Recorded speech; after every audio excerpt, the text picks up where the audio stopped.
मैं उसके बाद This call is now being recorded.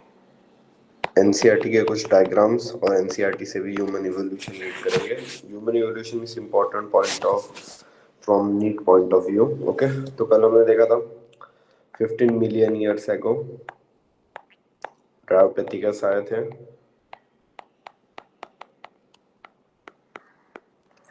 After Dryopithecus then it was रामापेथिकस.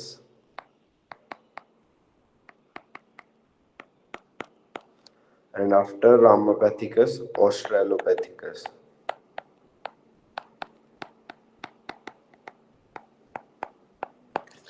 Now, हमें बहुत सारी चीज़ें ऑस्ट्रेलोपैथिकस के बारे में जाननी पड़ेंगी. कल हमने ड्रायोपैथिकस और रामापैथिकस के बारे में देख लिया था. ड्रायोपैथिकस अफ्रीका में पाए गए थे, ईस्टर्न अफ्रीका में, मोर एप लाइक आर्बोरियल. रामापैथिकस भी सेम थे. इंडिया के शिवालिक रेंज में उनके फॉसिल्स मिले थे.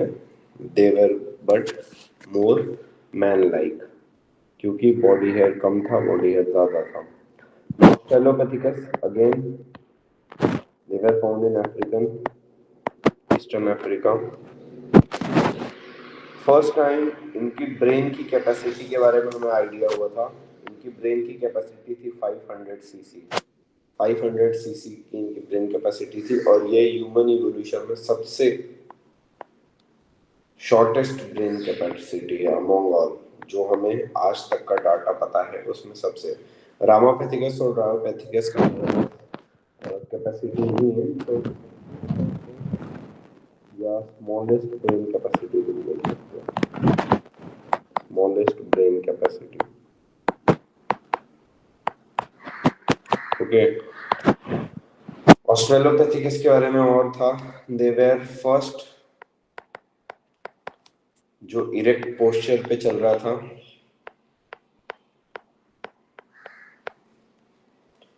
मतलब दे वेर बाइपेडल, दो पैरों पे चलते थे. इससे पहले वाले दोनों के दोनों टेट्रापेडल थे. Okay, they were tetrapedal, but they were bipedal first time erect posture. They were now living on grasslands, जबकि ऑस्ट्रेलो से पहले they were living on trees. They ate fruits. Next property, they did hunting just to protect themselves. और ऑस्ट्रेलोपैथिकस कब आए थे? 2 to 3 million years ago MY, और ये दोनों 15 मिलियन ईयर्स एगो यहाँ पे लिखा ही है. ओके, तो 12 से 13 मिलियन ईयर्स एगो एक इवोल्यूशन हुआ कि हम लोग इरेक्ट पोस्चर में नोटोकॉर्ड के दम पे चलने लगे. हंटिंग कर रहे थे ये लोग, but not for eating, just to protect themselves. They eat fruits. First erect posture, Africa में रहते थे, बाइपेडल, 500 सीसी का उनके पास ब्रेन था. Okay, now after Australopithecus a new species rose, which was called Homo habilis. Homo habilis. Okay, Homo habilis, इसका दूसरा भी नाम है हैंडीमैन. नीट में इसके ऊपर क्वेश्चन आता है, होमो हैबिलिस का दूसरा नाम क्या है? They are also called as handyman और tool maker. They made various tool. Okay, tool maker और handyman. Again they also hunted but ate fruits, not for eating. They also hunted for entertainment and protection. Homo habilis brain capacity 800 to 850 cc, यहाँ पे 500 cc था. Okay, Homo habilis की next characteristic,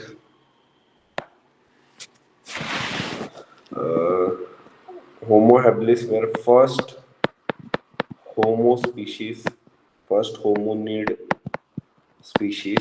हम Homo sapiens हैं, तो first hominid जो characteristic आई थी वो होमो हैबिलिस के पास आई थी. ओके, टूल मेकर थे 8 fruit, 800 to 850 brain capacity, and first hominid species. Okay, now after Homo habilis, next came Homo erectus. नाम में इरेक्टस है, तो they were first completely erect posture organism. Australopithecus भी erect posture में थे, but lumbar जो curve है वो इनके अंदर नहीं इतना था डेवलप, जबकि वो होमो इरेक्टस में काफी डेवलप था। Lumbar curving, you know, this is the lumbar curve back side. Okay, homo erectus first थे, इनकी ब्रेन कैपेसिटी 900 से 950 के आसपास थी। They first hunted for eating. Hunted for eating मतलब ये लोग मीट खाना शुरू कर दिए थे, ये कैरेक्टरिस्टिक प्रॉपर्टी है।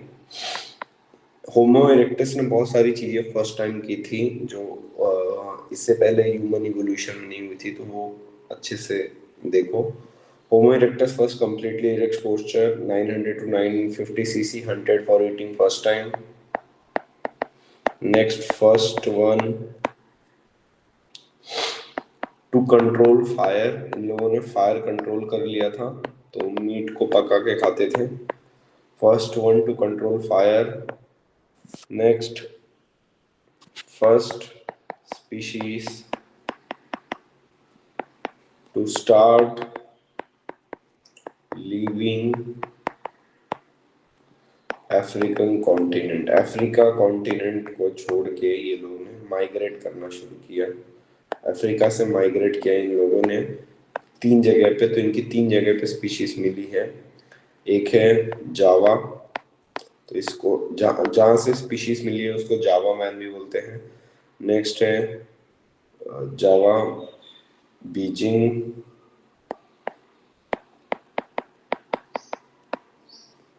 जिस आज के डेट में उसको बीजिंग चाइना बोलते हैं। वैसे जो स्पीशीज मिली है वो है पीकिंग मैन, जावा इंडोनेशिया में है currently. And third Neanderthal.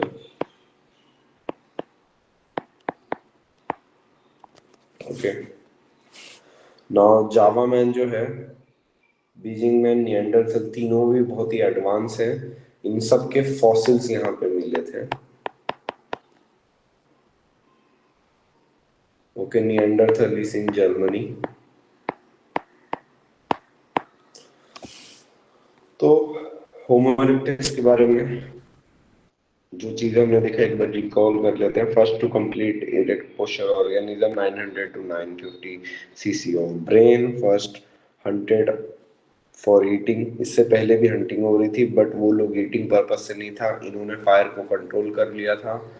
First species to start living African continent, और वर्ल्ड में अलग अलग जगह में माइग्रेट करना शुरू कर दिए थे, जैसे Java man, Beijing man, and ये कुछ स्पीशीज उनके मिले हैं। Okay, now after Homo erectus next comes Neanderthal.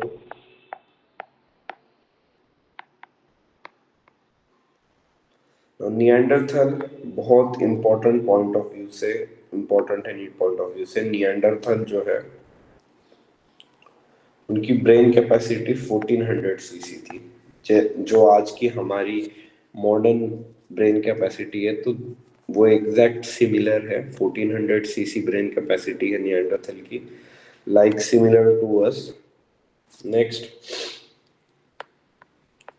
they survived the ice age, they survived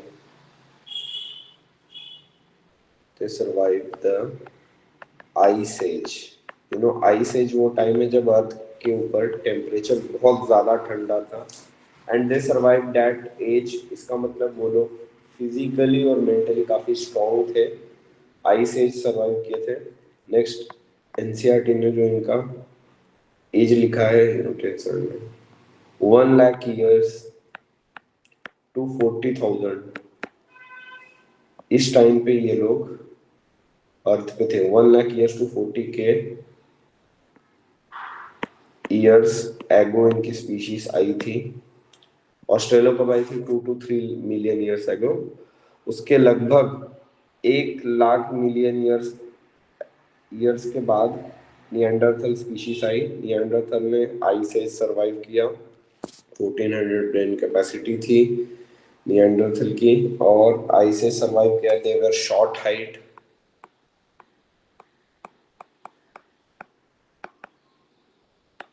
they were of short height and muscular weight, काफी मस्क्यूलर थे वो लोग। आइस एज सर्वाइव किया तो ऑब्वियसली, ठीक है। तो ये कुछ चीजें आपको याद रखनी पड़ेगी। और इसमें ऐड करें अगर, तो निएंडरथल ने रिलीजन में बिलीव करते थे। They believe in religion. अब ये कैसे पता चला? क्योंकि they use to buried their dead bodies. जो लोग डेड बॉडी बरी करते हैं वो भी किसी एक्स फैक्टर के, जो भी सामान, इनके जो फॉसिल्स मिले थे उसके डेड बॉडी में, मान लो ये किसी एक बंदे की फॉसिल है, तो इसके साथ इसके इंपॉर्टेंट वेसल्स या इसके सामान जो भी था वो भी बरी करते थे। ये तब मानते हैं जब वो लोग बिलीव करते हैं कि मरने के बाद भी एक लाइफ होती है, आफ्टर लाइफ। तो उस चीज़ों के ऊपर ये बिलीव करते थे, और ये चीज़ें हमें रिलीजन से ही सीखने को मिलती है। तो they believe in religion and they used to bury their dead body. Okay, ये कुछ पेक्युलर कैरेक्टरिस्टिक है निएंडरथल की।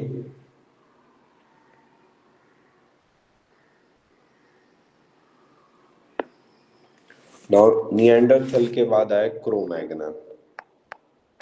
निएंडरथल के बाद आए क्रो-मैग्नन।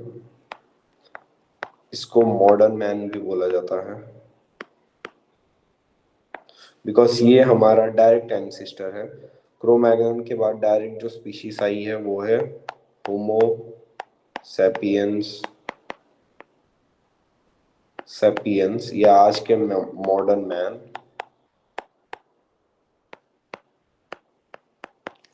तो क्रो-मैग्नन हम लोग डायरेक्ट, हमारा डायरेक्ट एंसेस्टर है क्रो-मैग्नन।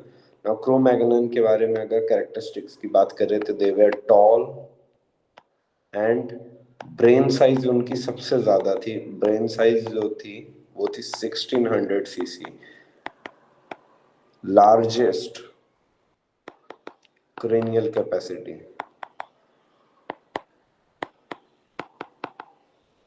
सबसे स्मॉलेस्ट क्रेनियल कैपेसिटी थी ऑस्ट्रेलोपैथिकस की, और सबसे लार्जेस्ट क्रेनियल कैपेसिटी है क्रो-मैग्नन की। अब काफी दिमाग लगाते थे ये लोग, टॉल भी थे।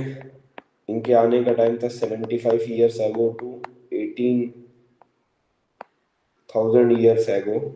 अर्थ पे लोग कब आते? 75,000 ईयर्स एगो से लेके 18,000 तक ये लोग सरवाइव किए थे। इन्होंने भी पार्शली आइस एज को सरवाइव किया था, क्योंकि निएंडरथल 1 लाख के टाइम आते थे, उससे 25,000 साल बाद ही आए। ये लोग ने डोमेस्टिकेशन शुरू किए, एनिमल्स का डोमेस्टिकेशन शुरू किया। जैसे काऊ, बफेलोस और डॉग्स को इन्होंने पालना शुरू किया। They started living in caves. Caves में इन्होंने पेंटिंग भी की है, केव पेंटिंग भी इन्होंने शुरू की। एनसीईआरटी ने एग्जाम्पल लिखी है Bhimbetka painting.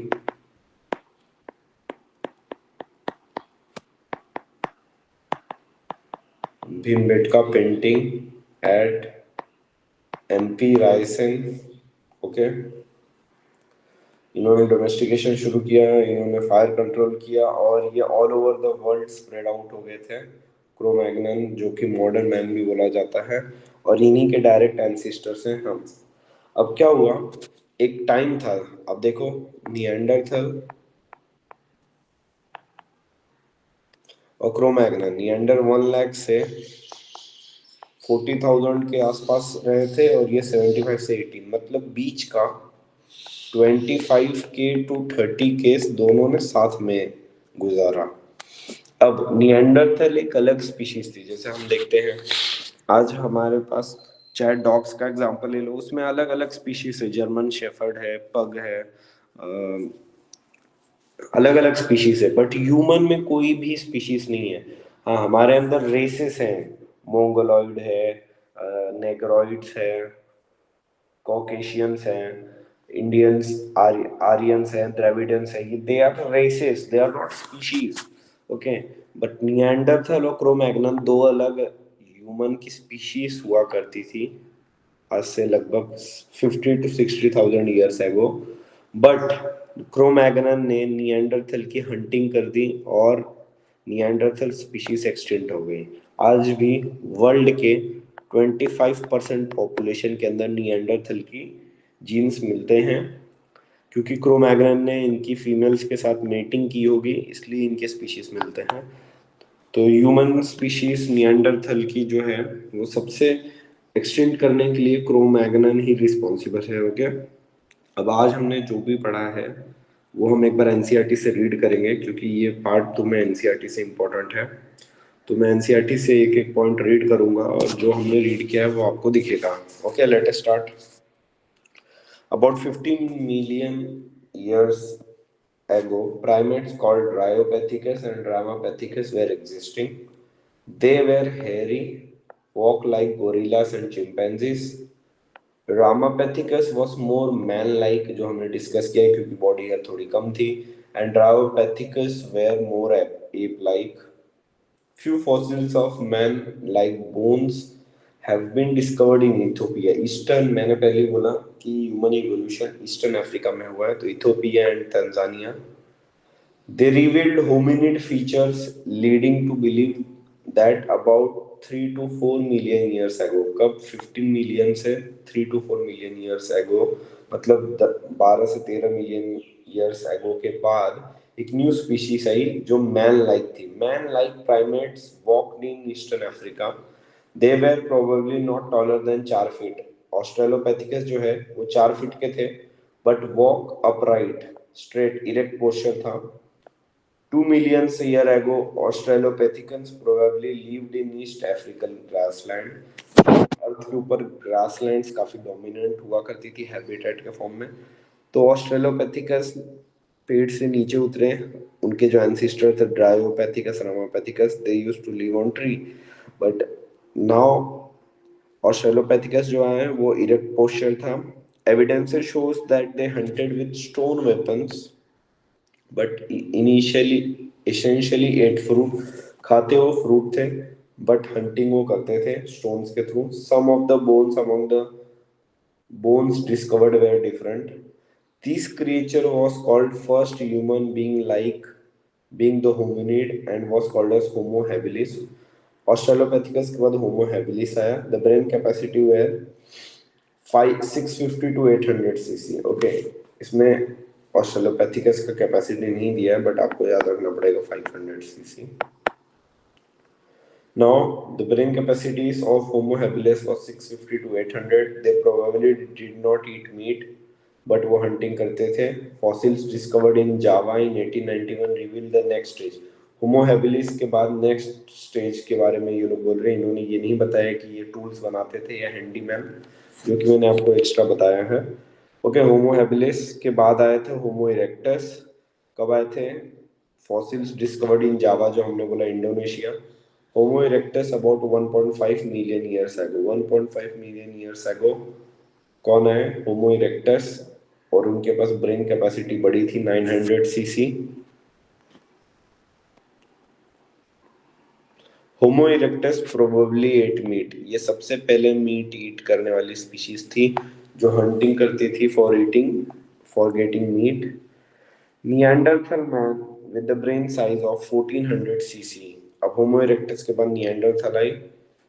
Neanderthal man with a brain size of 1400 cc live in the eastern and central Asia. देखो, अफ्रीका से माइग्रेट हो चुके थे होमो इरेक्टस से ही, तो जो नेक्स्ट स्पीशीज आई निएंडरथल की after Homo erectus, they were migrated all over the world. और वो कब आई थी? 1 lakh years to 40,000 years back. आज से 1 लाख साल पहले से उनकी स्पीशीज आई थी और 40,000 ईयर्स तक, मतलब 60,000 साल तक वो रहे. They use to hides to protect their body, उन्होंने हाइड्स दूसरे ऑर्गेनिजम्स के फ्लैश यूज किए खुद को बचाने के लिए, एंड बरीड देयर डेड, जो मैंने आपको बोला है। तो they believe in religion.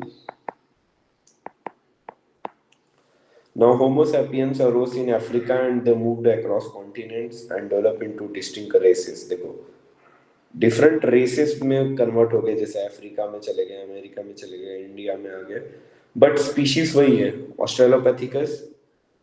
Not during ice as के टाइम पे ही 25,000 साल बाद निएंडरथल कब आए थे, 1 लाख ईयर्स।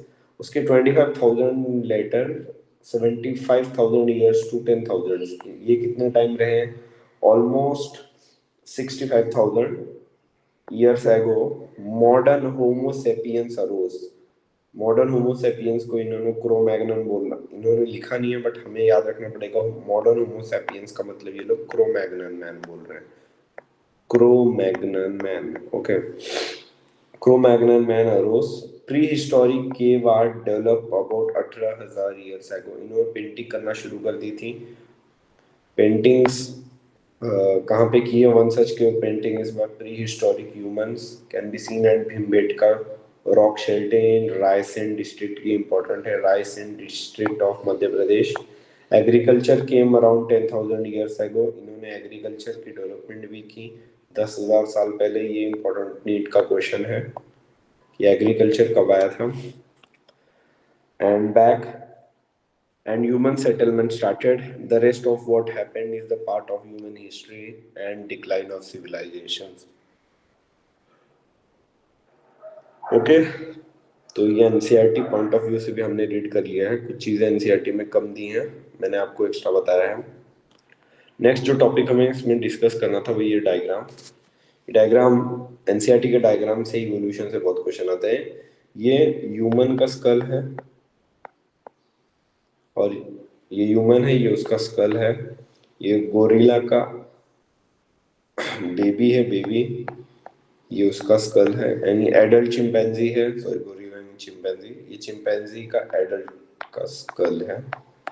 आपको सिर्फ इतना याद रखना है, देखो इसमें जॉ साइज नॉर्मल है, जॉ साइज नॉर्मल है, brain size, cranial capacity, cranial capacity basically होता है स्कल की मेजरमेंट, ऐसा इसको हम मेजर करते हैं। तो ये जितने भी सीसी है, हमारा 1400 सीसी है। तो क्रेनियल कैपेसिटी छोटे बच्चे की, चिंपैंजी की, और जॉ साइज एडल्ट के ब्रेन और जॉ के जैसी दिखती है, जबकि एडल्ट चिंपैंजी का ब्रेन क्रेनियल कैपेसिटी छोटा हो जाता है जैसे वो ग्रो होता है आगे, और उसकी जॉ साइज आगे काफी बढ़ जाती है। आप देख सकते हो यहाँ पे इसका जॉ साइज इतना बड़ा नहीं है एज कम्पेयर टू दिस। तो इससे हमें इवोल्यूशन के बारे में पता चलता है, क्योंकि हम गोरिल्ला चिंपैंजी के छोटे बच्चे से डायरेक्टली रिलेटेड हैं।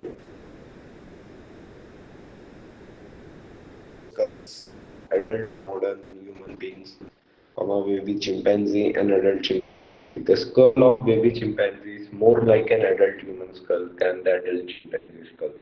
तो आपको ये स्टेटमेंट नीट में आता है कि ह्यूमन का जो स्कल है वो एडल्ट चिंपैंजी से मिलता है, फॉल्स और ट्रू स्टेटमेंट के फॉर्म में। तो आपको आंसर लिखना होगा नो, क्योंकि हमारा ज़्यादा बेबी चिंपैंजी से मैच करता है। ओके, नो एक बार और आप नोट्स देख सकते हो। ह्यूमन इवोल्यूशन कब हुआ था, 15 million years ago. Dryopithecus, then Ramapithecus, then Australopithecus 2 to 3 million years ago। Hunting, ate fruit, first erect posture, bipedal, shortest brain capacity। Next came Homo habilis, first hominid species, 800 to 850 brain capacity थी। Hunted but ate fruits, handyman या tool maker भी बोले जाते हैं। Next after Homo habilis then come Homo erectus। ये कब आए थे, 1.5 million years ago. First complete erect posture organism 900 to 950 cc, first hunted for eating, first one to control fire, first species to start living Africa। इनके अलग अलग fossil मिले हैं, जावा man Indonesia, picking man और बीजिंग जो China में है वहाँ मिले, निएंडरथल एक वैली है जर्मनी में, वहाँ पे भी मिले। Now after Homo erectus then came Neanderthal की ब्रेन कैपेसिटी है 1400 CC. Now they survived the ice age 1 lakh years ago to 40,000. ये टाइम पे वो अर्थ पे थे, शॉर्टेस्ट हाइट एंड मस्कुलर थे, रिलीजन में बिलीव करते थे because they used to bury their dead body. Neanderthal के बाद आया क्रोमैग्नन, जिसको मॉडर्न मैन का डायरेक्ट एंसेस्टर बोला जाता है. Tall and brain size 1600 cc, largest 75,000 to 18,000 years में वो रहे. डोमेस्टिकेशन, केव पेंटिंग, केव्स में रहना शुरू किया. Bhimbetka painting at Raisen of MP is example of it. और उनके बाद डायरेक्टली आया होमो सैपियंस. एग्रीकल्चर भी इन्होंने ही डेवलप किया था ड्यूरिंग द कन्वर्ज 10,000 ईयर्स एगो. ओके. एनसीईआरटी में मैंने आपको बोला था कि कुछ हमें डायग्राम्स डिस्कस करने हैं. तो एक ये है और एक ये है. ओके, तो आज हमें ये डिस्कस करना है. तो सबसे पहले एनिमल का हम डायग्राम शुरू करेंगे कि कैसे ह्यूमन ऑर्गेनिजम्स का इवोल्यूशन हुआ है. आप देख सकते हैं सबसे पहले अर्ली रेप्टाइल्स आए. सबसे पहले फिशेस आए, फिशेस से एम्फीबिया आया, एम्फीबिया से रेप्टाइल्स आए, रेप्टाइल्स के बाद मॉडर्न एव्स और मैमल्स आए. ओके, तो हम शुरू करते हैं. सबसे पहले अर्ली रेप्टाइल्स आए जो कि आज के डेट में एक्सटिंक्ट हो चुके हैं. They are extinct. Early reptiles ने 2 स्पीशीज को राइज दिया. अर्ली रेप्टाइल्स ने 2 स्पीशीज को राइज दिया. पहले थी साइनैप्सिड्स, दूसरी थी सौरोप्सिड्स. साइनैप्सिड्स एंड सौरोप्सिड्स दोनों ही स्पीशीज अर्ली रेप्टाइल से आए.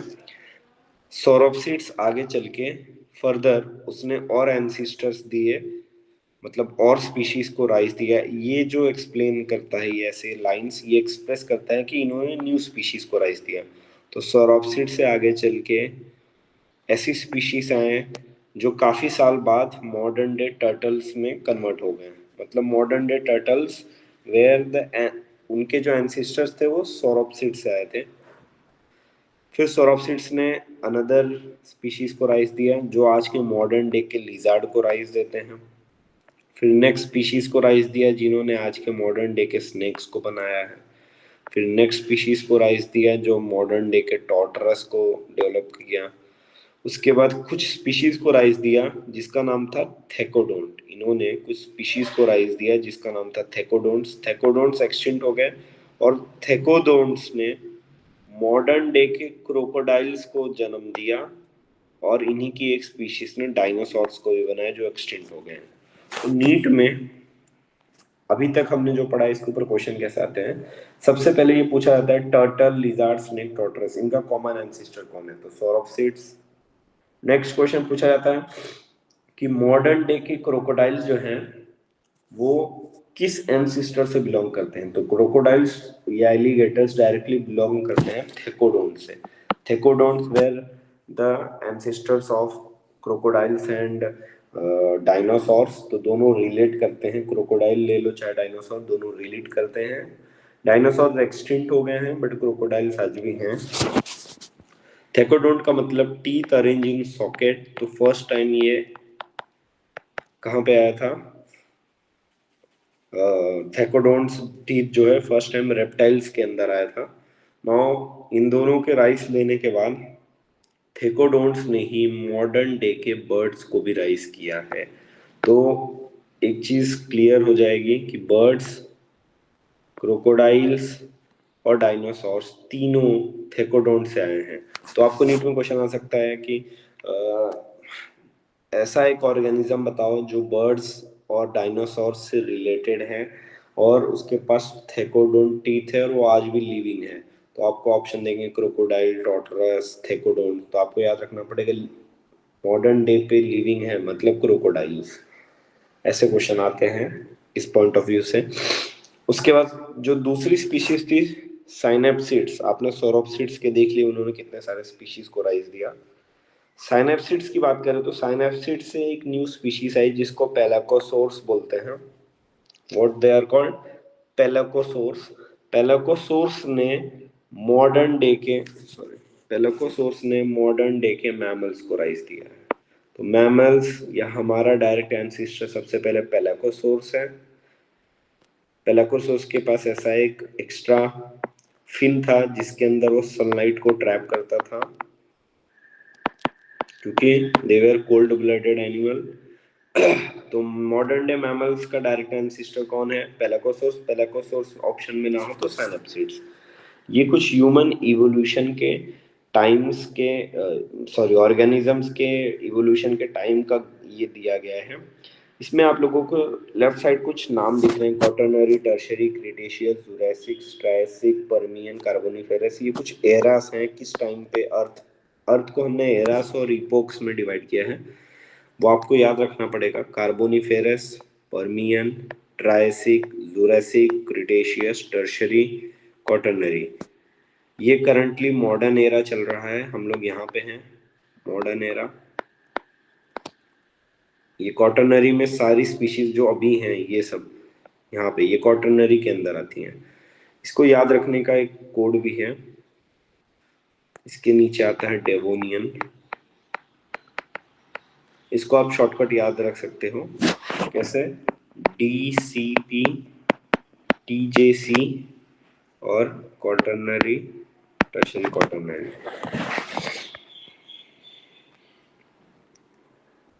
देखो कैसे, DCP में DCP initial, Devonian, Carboniferous, Permian. TJC Triassic, Jurassic और क्रिटेशियस। नौ CT क्या है? टर्शरी और क्वाटरनरी, TQ। ओके, अभी ये इसलिए याद रखना है क्योंकि आप लोगों ने जुरासिक वर्ल्ड मूवी देखी है, तो इस पे क्वेश्चंस ऐसे आते हैं कि जुरासिक में कौन डोमिनेंट थे। जुरासिक के टाइम पे रेप्टाइल्स या डायनासोर सबसे ज्यादा डोमिनेंट थे, और एक्सटिंक्ट कब हो गए डायनासोर्स? क्रिटेशियस के आसपास। ये देखो क्रिटेशियस के आसपास वो एक्सटिंक्ट हो गए। जुरासिक में उन्होंने डोमिनेट किया, फिर 50 मिलियन ईयर्स एगो, ये जो 150 100 है ये मिलियन ईयर्स एगो में अर्थ के स्पैन है। ये 350 मिलियन ईयर्स एगो, ये 300, ये 250, तो लगभग 50 से 60 मिलियन ईयर्स एगो या 65 मिलियन ईयर एगो। एनसीईआरटी लिखती है 65 मिलियन ईयर्स एगो में डायनासोर्स एक्सटेंड हो गए थे। तो ये आपको इस ग्राफ से समझेगा। तो सीधा क्वेश्चन पूछेगा थेराप्सिड्स कब आए थे, तो जुरासिक के बीच में, ट्रायसिक जुरासिक के बीच में आए थे। थेकोडोंट कब आए थे? पर्मियन के टाइम आए थे, ये देखो ये रहा पर्मियन। पेलाकोसोस कब आए थे? कार्बोनिफेरस और पर्मियन के बीच में आए थे। ये आपको कुछ एरास हैं जो आपको याद रखने ही पड़ेंगे। ओके, तो this is about the diagram. वैसे बहुत कम चांसेस है कि वो लोग ये पूछे, सिर्फ ऑर्डर पूछते हैं, करेक्ट ऑर्डर क्या है, तो ऑर्डर आप ऐसे लर्न कर सकते हो, DCP, TJC and tertiary and quaternary. तो अगेन अर्ली रेप्टाइल से सोरोप्सिड साइनोप्सिड्स आए, साइनोप्सिड से पेलाकोसोर्स आए, पेलाकोसोर्स से मॉडर्न मैमल्स आए, सोरोप्सिड से मॉडर्न डे के टर्टल, लिजार्ड, स्नेक, टॉर्टरस और क्रोकोडाइल्स आए हैं। क्रोकोडाइल से पहले उनका जो एंसिस्टर है वो सोरोप्सिड्स के बाद थेकोडोंट्स बने। थेकोडोंट्स ने मॉडर्न डे के क्रोकोडाइल और बर्ड्स और डायनासोर्स को राइज दिया। Okay, this is done for today. ये वाला डायग्राम हम कल देखेंगे। कल मैं आप लोगों को ये जो पेलियोजोइक सीनोजोइक एरास हैं जिसमें ये TJC जो यहाँ पे लिखा है, मैं आपको और अच्छे से एक्सप्लेन करूंगा कैसे आप और इजीली वे में कर सकते हो। ओके, आज के लिए इतना काफी है। Okay, thank you students. एक बार NCERT रीड करना ताकि आप लोगों को समझ में आए ह्यूमन इवोल्यूशन। Thank you.